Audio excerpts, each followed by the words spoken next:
South Korean President Yoon Yeol announces martial law will be lifted following public outcry and parliamentary opposition. In a surprising development on December 3, 2024, South Korean President Yoon Yeol announced that martial law, imposed earlier in the day amid escalating political tensions, will be lifted immediately. The declaration follows widespread domestic and international criticism and a unanimous vote by the opposition-controlled National Assembly to overturn the measure. President Yoon had initially imposed martial law, citing threats from communist forces and anti-state elements, which he claimed endangered national security and the constitutional order. Military forces were deployed to the National Assembly in Seoul, leading to dramatic confrontations with protesters and lawmakers.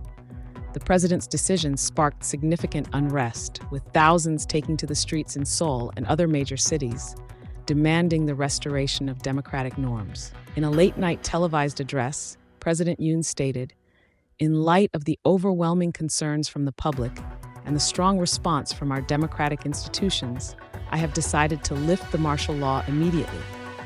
My intention was to protect the nation, but I recognize the importance of unity and democracy above all." The National Assembly had swiftly convened an emergency session earlier in the day to challenge the president's decree, voting unanimously to rescind the martial law declaration. Opposition leader Lee Jae-myung called the initial imposition a blatant attack on democracy and lauded the Assembly's vote as a victory for the rule of law. Internationally, the United States and several other nations expressed grave concern over the martial law declaration, urging South Korea to adhere to democratic principles.